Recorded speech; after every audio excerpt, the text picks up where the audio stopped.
At my granddaughter's wedding, my name tag said, "The old lady who pays for everything." I stood up and walked out. It wasn't always like this. There was a time I thought family meant safety, meant memory and warmth and effort returned with gratitude. That's what I wanted when I helped plan Grace's wedding. I thought, this will be beautiful. A turning point. A day where all the little sacrifices add up to something good. I was wrong. That morning, I woke up early and let sunlight pour into the house Walter and I built. I brewed a pot of tea and took it into our bedroom, the one that still held the quiet, dignified shadow of my husband, 3 years gone now. Cancer may have taken him, but the scent of his shaving cream still lingered in the top drawer.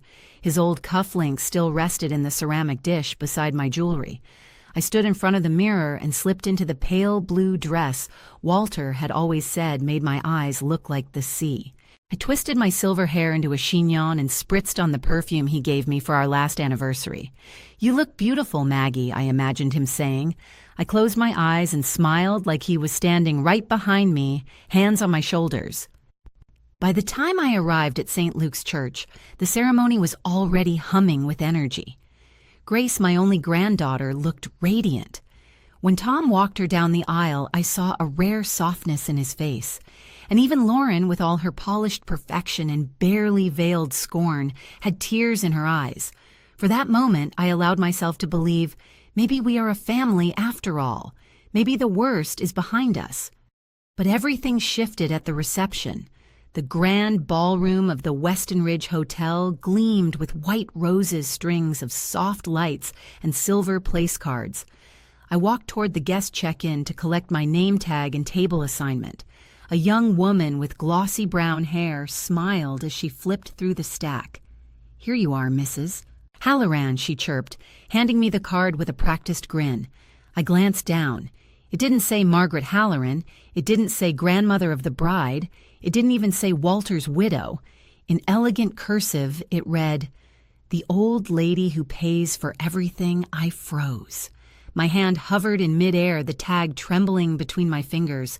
Surely, I thought, surely this is a mistake, a prank, someone's idea of a joke gone terribly wrong. The young woman's smile faltered.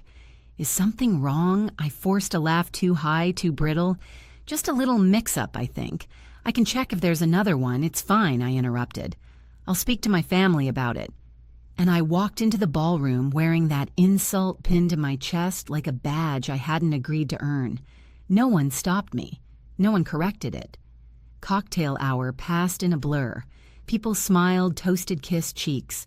A few guests looked at my tag and offered tight, uncomfortable nods. Some, I think, didn't notice or pretended not to.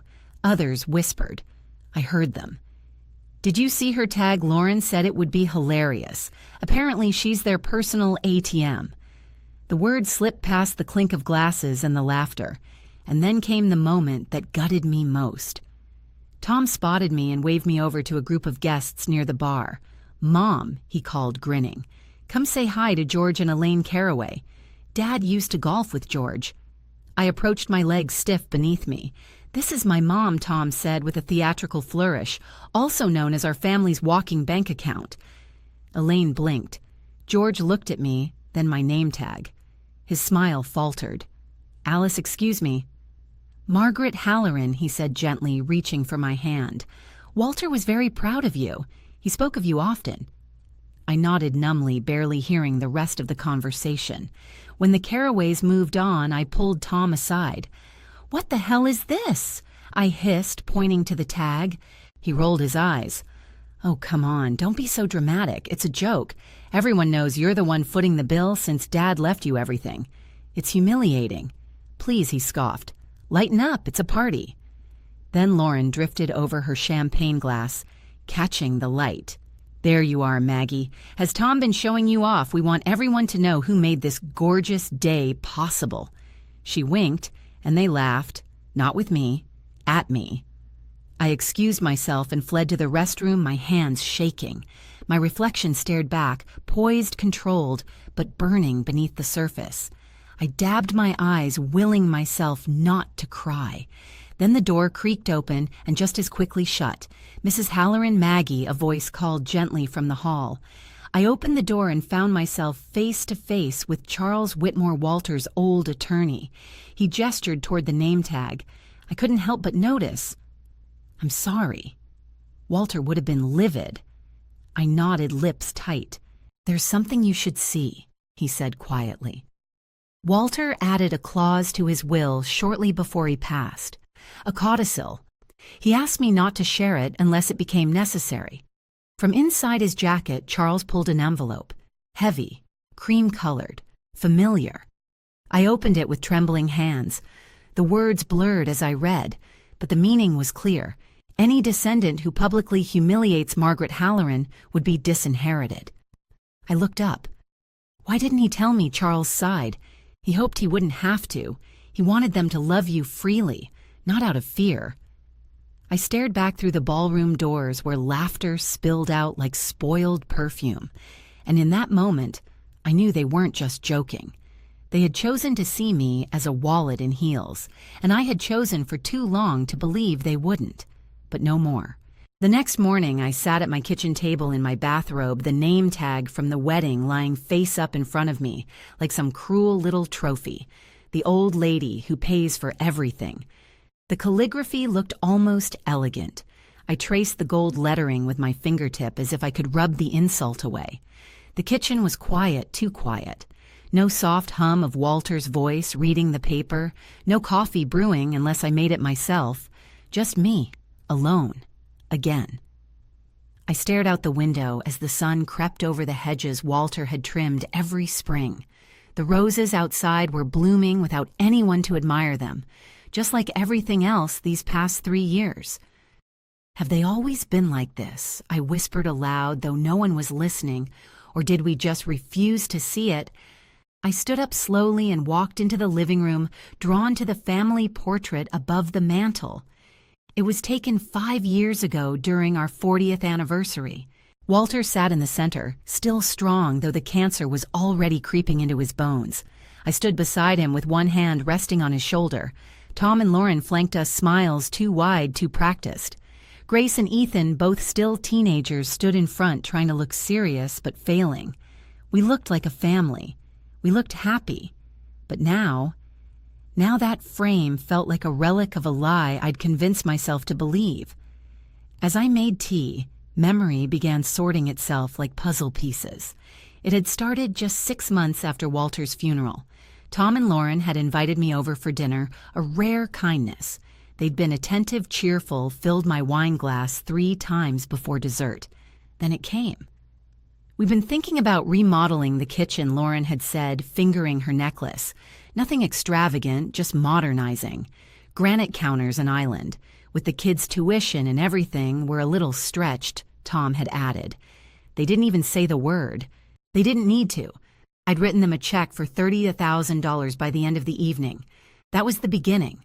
A kitchen remodel turned into an entire home renovation. Help with tuition became brand new cars for both kids on their birthdays. Family vacations that I was expected to pay for. Plane tickets, spa days, a weekend in Napa, all funded with quiet gratitude and increasing expectation. I opened the hallway closet and pulled out a storage bin labeled receipts. Sitting on the floor like a student cramming for finals, I began sifting through bank statements, donation slips, canceled checks. By noon, I'd tallied more than $250,000 spent on Tom and Lauren's lifestyle since Walter's funeral. And not once had they said, "You've done enough." The phone rang, slicing through the silence. I reached for it automatically. Mom Lauren's voice, sweet, coated in syrup.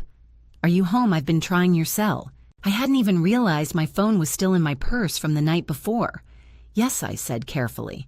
"I'm here. We just wanted to thank you again for everything." Wasn't the wedding beautiful? Grace and Drew are so thrilled. I closed my eyes, the weight of that cursed name tag pressing against my ribs like a bruise. "I'm happy they had a nice day. And we couldn't have done it without you," Lauren continued. "Actually, that's partly why I'm calling." There it was. That shift, that sugary tone. Mark's sorry Drew's parents were supposed to pay for the honeymoon, she began, but they've run into some financial trouble. Grace is devastated. I could already hear the words forming behind her teeth. We were wondering, she said brightly, if you might be willing to help. Just for the honeymoon. They've always dreamed of 2 weeks in Bali. Tom and I are happy to chip in, of course, especially with everything we've already spent on the wedding. Everything they spent, I had covered almost everything. I'll think about it, I said coolly. There was a pause. Well, they'll need to book soon to get the best rates. I'll let you know tomorrow. After we hung up, I stared at the receiver like it had betrayed me. Then I got up, walked to the closet, and began pulling boxes, ledgers, folders, everything. The evidence of 3 years of silence. Walter had always warned me. Tom sees money as a shortcut to affection, he'd once said, but money without values. That's a fire waiting for a match. I hadn't understood what he meant back then. Or maybe I had, and I just didn't want to see it. A knock startled me. Through the peephole, I saw Ethan standing there fidgeting on the porch. I tucked away the papers before opening the door. "Grandma," he said, folding me into a hug. "Are you okay? I've been texting." "I'm fine, sweetheart," I said, smoothing his hair. "Just a bit tired." He followed me to the kitchen where I made tea for both of us. His presence filled the house with a warmth I hadn't felt in years. "I wanted to say I'm sorry about yesterday," he said quietly. "The name tag, the way everyone talked. It wasn't right. You noticed." Of course I did. So did a lot of people. I should have said something. "It's not your responsibility to defend me," I said softly. "But maybe it's mine to stop pretending it's not happening." He replied, his eyes sincere. "Dad and Mom, they talk about your money all the time." My heart sank. "What do you mean I overheard them last week?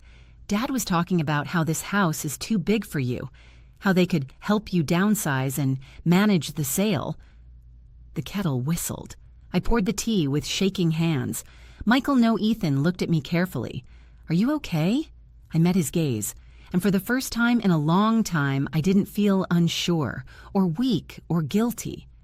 "I think I am," I said, "because I'm finally seeing things clearly." He smiled faintly.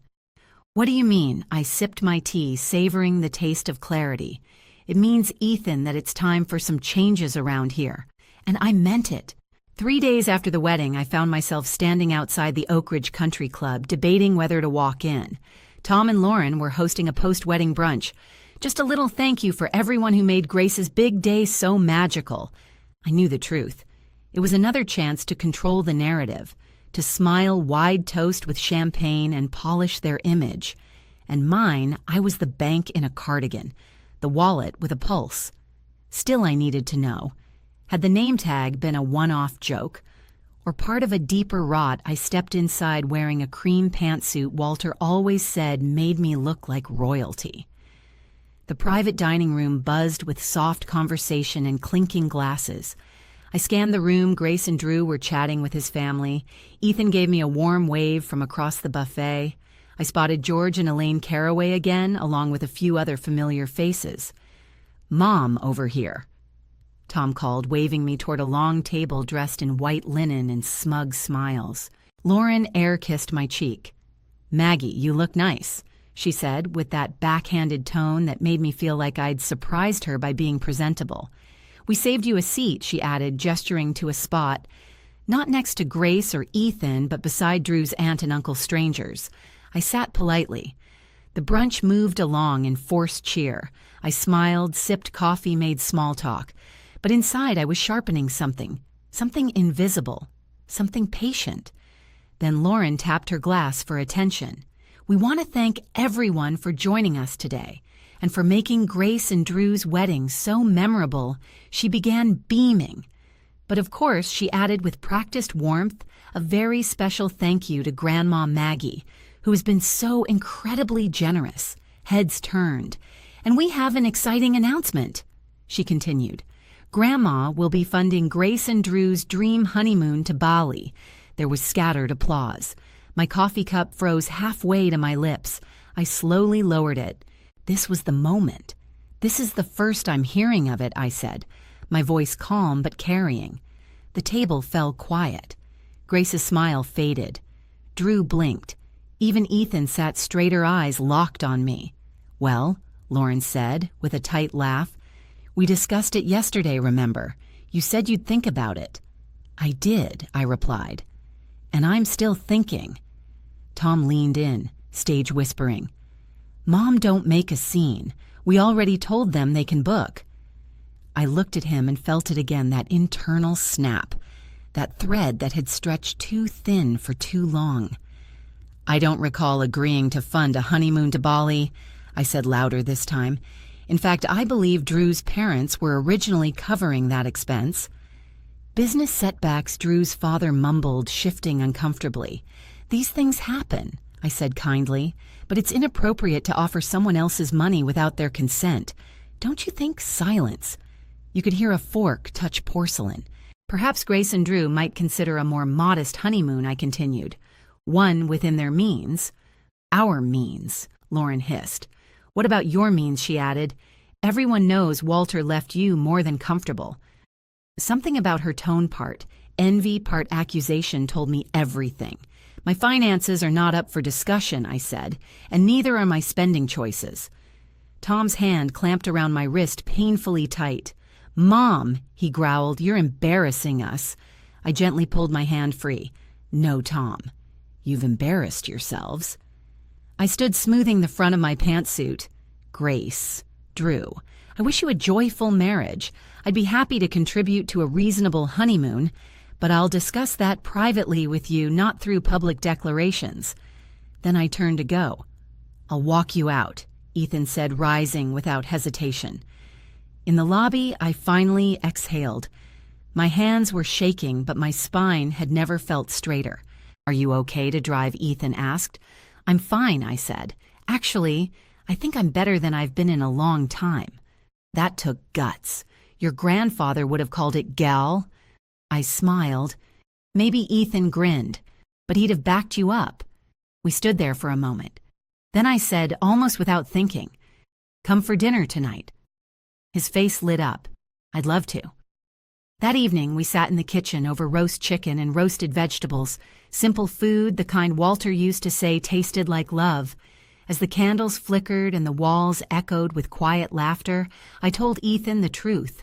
I told him about the codicil, about Walter's quiet attempt to protect me from beyond the grave, about Charles Whitmore's envelope tucked now into the safe deposit box at the bank. Ethan sat stunned. Grandpa knew. He really knew. He suspected, I said. He just didn't want to believe it would come to this. "What are you going to do?" he asked. I looked at my grandson, young principled observant. "I'm not going to announce it," I said. "I want them to reveal themselves completely. I want to know who they are, who they really are when they think no one is watching. And in the meantime, I live my life." The next morning, I enrolled in painting classes at the community center. I hadn't held a brush since my 20s, but something inside me, it was waking up. I called an old friend, Eleanor, whom I hadn't seen since Walter's funeral. We met for coffee. She cried, I cried. I took long walks. I opened the windows. I redecorated the guest room. And quietly, I began researching seed funding for small businesses. Ethan had mentioned almost shyly that he dreamed of opening a bookstore. Physical bookstores are dead, Tom had scoffed at the time. Unless you want to be broke. But I didn't think so. Not if it was done with heart. And Ethan had plenty of that. When Lauren called the next afternoon, I let it go to voicemail. The old Maggie would have picked up on the first ring. But the new Maggie, she had better things to do. Over the next few weeks, the silence from Tom and Lauren was deafening and deliberate. They didn't call. They didn't text. For the first time in years, my phone stayed silent during the dinner hour, and that told me everything I needed to know. It wasn't concern. It was punishment. They thought, by withholding their presence, they'd make me cave, that I'd miss their voices, their visits, their presence so deeply that I'd do what I always did, apologize. Write a check, make it easy. But I didn't miss them. What I did feel was lighter. Like a film had been peeled off my eyes, and I was finally seeing my own home, my own life with clarity. I started planting again. The garden had been left untended for 2 years, a casualty of grief and expectation. But now I found peace in the dirt. My roses returned. The hydrangeas bloomed. I even started a compost bin, much to the dismay of the neighborhood squirrels. Ethan came by every Saturday. Sometimes we painted together at the community center. Sometimes we just drank tea and read quietly. He showed me the business plan he'd been building for his bookstore, complete with a small cafe reading nooks and a local author showcase. It's called Chapter 1, he said, because I want it to feel like a beginning. Walter would have loved that. A beginning. Quietly, I funded the first round of seed money. Not all of it. Enough to tell Ethan I believe in you, and I trust you to do the rest. When Lauren finally did call, it wasn't to check on me. It was to inquire about Grace and Drew's housing situation. Real estate's hot right now, she chirped, and they're thinking of buying. Drew's parents can't contribute, so we thought, maybe... No, I said. She paused. No? What? No, Lauren. I won't be contributing to a down payment. Her silence was sharp. Okay, she finally said. I guess I'll let Tom know. And then came the guilt, the shift, the campaign. Small at first text from Tom just checking in, Mom. Hope you're okay. Then maybe we can have dinner. Talk things over. I responded with polite deferrals. Soon came the emergency visits. One afternoon, I opened the door to find Lauren on the porch holding a Tupperware dish with her famous lasagna. We thought you might not be cooking much, she said sweetly. I took it, thanked her, and placed it unopened straight into the freezer. A week later, Tom stopped by with a bottle of wine. Remember when Dad used to drink this, he said, voice soft with nostalgia. I nodded. I do. He always said it was overpriced for the quality. Tom blinked, then chuckled. Yeah, he did. We sat on the patio for 10 awkward minutes. He asked vague questions about my health, my finances, my memory. I answered with grace and absolute clarity. I knew what they were doing, testing the waters, looking for cracks. They found none. That was when the tone changed. When affection didn't work, they turned to control. At my 66th birthday, just 2 months after the wedding, Ethan insisted on hosting a small family dinner at my home. Let them come here, he said. Let them see who you are without the title, the checkbook, the name tag. I agreed. We kept it simple. Roast chicken, fresh bread, a bottle of Cabernet. I wore a red dress I hadn't touched in years. My hair was freshly styled, my lipstick confident. Tom and Lauren arrived on time, store-bought flowers in hand, their smiles tight as wire. Grace and Drew came too, a bit more hesitant. And to my surprise, so did Charles Whitmore and one of Walter's closest old friends. The evening was pleasant for the first hour. Small talk, polite laughter, Ethan showing off mock-ups for Chapter 1. But just after dinner, as I sliced the cake I'd baked myself, Tom stood. We want to say a few words, he began, raising his glass. Mom, thank you for everything. And because we care so much about you, Lauren and I have been talking with someone about options. I paused mid-slice. Options, I repeated. For your living arrangements, Lauren chimed in. You've been isolated, overwhelmed. And with the house and your finances, we think it might be time to consider help. Power of attorney, Tom said, matter of fact, just to help you stay organized. The room went still. Ethan's jaw clenched. Charles set his wine glass down. That's quite a step, Tom. Has your mother expressed difficulty managing her affairs? Well, no, Tom admitted. But she's been giving away large sums of money. She's enrolled in painting classes, and she's isolating from her family. She's living her life, Ethan snapped. You mean she's not handing you money anymore? Tom ignored him. Mom, he said, turning to me, we love you. This is for your protection. We've always helped you manage your finances since Dad passed. No, I said quietly. You haven't helped. You've directed, you've expected, and you've taken. His face tightened. You're blowing this out of proportion. Charles leaned forward, steepling his fingers. I'm going to ask this clearly, he said. Margaret, do you feel incapable of managing your own affairs? No, I said, looking Tom dead in the eye. And I never have. And would you like me to intervene legally on your behalf? Charles asked. I took a deep breath. Not yet, I said. But if they try this again, I won't hesitate. The table fell into stunned silence. Lauren tried to recover. We're just worried about the money, I interrupted, not about me. Tom stood jaw clenched. This is ridiculous, no, I said.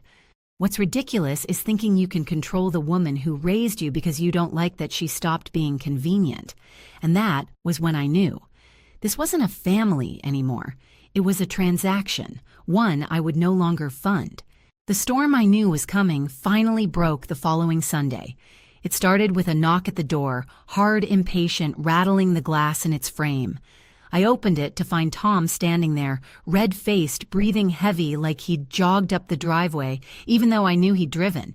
He didn't wait for an invitation. He pushed past me into the hallway. We need to talk, he snapped. I stood still, watching his back as he paced like a caged animal in my living room. Ethan, seated at the kitchen counter, looked up calmly but didn't move. He just sipped his coffee and waited. What was that performance at your birthday dinner? Tom demanded, spinning to face me.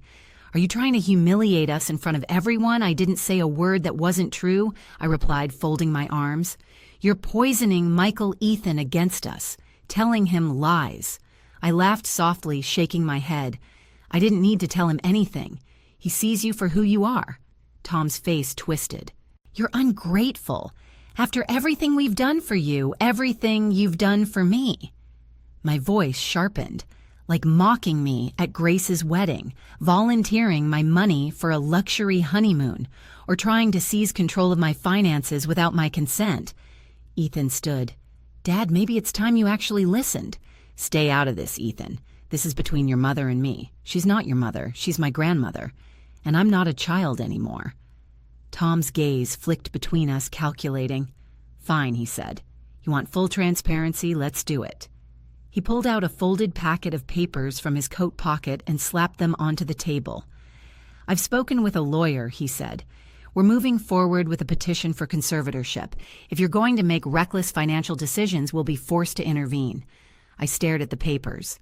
There it was, the nuclear option.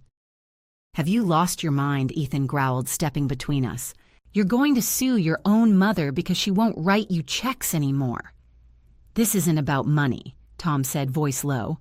No, I replied. Then what exactly is it about Tom? He opened his mouth, closed it, opened it again. She's confused, he muttered. She's acting impulsive. Giving away money to fund Ethan's bookstore. I believe in him, I said. And it's my money, to use how I choose. Tom reached for the papers again. You're not thinking clearly. I'm thinking more clearly than I have in years, I said. And then from the hallway, a quiet voice spoke up.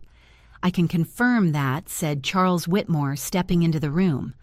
Tom blanched. I was here for lunch, Charles said, raising an eyebrow, but I couldn't ignore raised voices. Margaret, may I? I nodded. Charles stepped forward and placed a familiar envelope on the coffee table. What is that? Tom asked sharply. Walter's codicil, Charles replied. Tom laughed a dry, bitter sound. You're kidding. That was just some rumor, something you made up to scare us. Charles ignored him and addressed me. Margaret, do you wish to invoke the codicil? I looked at Tom. I looked at Ethan. And then I nodded. Yes, I said. I do. Charles opened the envelope, pulled out the document, and read aloud.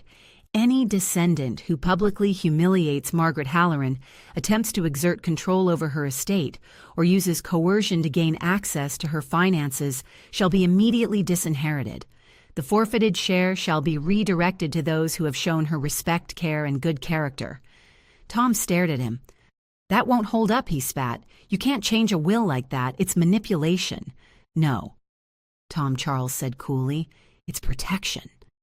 Walter saw this coming. He tried to shield Margaret in the only way he knew how. Lauren appeared behind Tom in the doorway, breathless. I just got here. What's happening? Your husband just lost his inheritance, I said. Lauren's face paled. What Margaret has invoked the codicil. Charles explained, meaning Lauren asked, voice shaking. Meaning you are no longer entitled to a cent of Walter's estate. Tom turned on me, eyes blazing. You let us believe the money was sitting there available. You said nothing for months. This is entrapment. No, Tom. This is truth. This is the consequence of years of assumption entitlement and cruelty dressed up as concern. And what about Grace? Lauren demanded. She didn't mock you. She stood by when you did, I said. She laughed with you, nodded while you volunteered my money without asking. But she's young. She can learn. Tom's hands clenched into fists. You'll regret this, he said. Possibly, I said, but at least I'll do so with a clear conscience. He turned to Charles. I'll fight it. You're welcome to try, Charles said, tucking the document away. But the courts don't tend to sympathize with adult children suing their mothers over lost inheritances. They stormed out. Ethan sat down slowly, his hands shaking slightly. I didn't know she'd follow him here, he said. I placed a hand over his. It doesn't matter. I didn't want it to end like this. Neither did I whispered. But sometimes an ending is what's needed to make room for something better. Later that evening, as the sky turned deep violet, I stood in the quiet of my garden. The roses were beginning to close, curling into themselves for the night. Ethan stepped outside with 2 cups of tea. What happens now? He asked. Now I took a deep breath. Now I rewrite my will. He blinked. I'm not leaving it all to you, don't worry, I added, smiling. I didn't think you were, he said. But I also wouldn't say no to being left this garden. We both laughed. But as I sipped my tea, I felt something shift inside me. For the first time since Walter died, I didn't feel like I was carrying his memory as a burden. I felt like I was honoring it by standing up, by reclaiming the legacy he tried to protect, and by choosing what came next on my own terms. A year passed, quietly, softly, on my terms. The house no longer felt like a tomb of old memories. It felt like mine again. The photo of Walter and me from our anniversary still hung above the mantel, but I no longer stared at it with longing. Now I simply smiled when I passed it, as if saying, we're still okay. I kept taking painting classes. My instructor said I had an instinct for emotion. My brushstrokes didn't just show landscapes, they showed weather, sky that held secrets, forests that remembered things. I sold 2 pieces at the local art fair. That made me laugh out loud. I'd spent years funding other people's dreams while forgetting I had any of my own. Now I traveled. Not extravagantly, just enough to feel new air. A weekend in Seattle, a week in Maine, and yes, 2 weeks in Italy with a senior art group where I met Henry Beaumont, a widower from Vermont who wore bow ties unironically and called me every Sunday since. I didn't know where that was going, but it felt nice. And then there was Chapter 1. The bookstore Ethan built in an old Victorian on the corner of Maple and Rose Street, 2 blocks from where Walter and I had our first apartment. He opened it on a rainy spring morning. I stood in the doorway and watched light spill across rows of hand-selected books. A mural of a whimsical forest lined the children's corner, painted by me. A reading nook, a tiny cafe run by his girlfriend Emma, and upstairs a renovated apartment for their writer-in-residence program. Ethan told me once, you didn't just invest in a bookstore, Grandma. You invested in a second chance for all of us. I cried. I didn't care who saw. The inheritance Walter meant for people who would love me had finally gone where it belonged. That July, Grace stopped by the shop with a baby stroller. Inside it was Roberta Sinclair, named after Walter. She's strong, Grace said, beaming. Stubborn. She kicks like a swimmer. Grace and I had repaired our bond over slow cups of tea, a few hard truths, and hours reading on the back porch. It hadn't been easy, but it had been honest. She no longer parroted her mother's entitlement. She showed up. She stayed late to help organize donation drives for the store's literacy programs. She asked about my art. She asked about me. That was new. That mattered. Have you heard from your parents? I asked gently as we sat near the window. Grace sighed. Mom called last week. Same script. Complaints about the condo, Dad's job, the house they didn't get, the life they were supposed to have. I nodded. I'm sorry. I'm not, she said firmly. They made choices, and I'm making mine. I reached over and touched baby Roberta's cheek. She cooed and grabbed my finger with fierce little fingers. She's got your grip, I teased. She's going to grow up knowing what respect looks like. Grace whispered. Later that day, as I was locking up, Ethan brought me a new brochure. Community outreach grant, he said. If we match funding, we can build a mobile library van, bring books to seniors and schools that don't have access. He looked at me cautiously. It's a big ask. How much he told me? I smiled. I'll match it. Grandma, no speeches, no guilt. This isn't about bailing anyone out. This is about choosing where the roots go. The next weekend, we hosted a small story time event at the shop. Children lined the rug, legs crossed, eyes wide. I read from Where the Wild Things Are, my voice shaking a little, when I got to the part where Max sails home to the place where someone loves him best of all. I looked up and saw Ethan standing in the doorway. Behind him, Grace held baby Roberta. Behind them, Emma brought in a tray of warm scones. And behind her, framed on the wall, was the first painting I ever sold, a quiet scene of a woman standing at a window, sunlight streaming through. I remembered when I painted it. I was grieving, but now I was simply living. Walter had tried to protect me with a will, a codicil, and good intentions. But in the end, what saved me was this. I stopped waiting for someone to treat me better. I decided I was worth protecting. So when people ask me now if I regret how it ended with Tom, with Lauren, I tell them this no. Because what began after the silence was worth everything I lost. Have you ever felt erased? By your own family? Have you ever had to reclaim your story from the people who told it wrong? Share your city in the comments, so I know how far this story travels. And if this resonated with you, like, subscribe, and never let someone else write your ending. This is Margaret Halloran's story, but maybe it's yours too.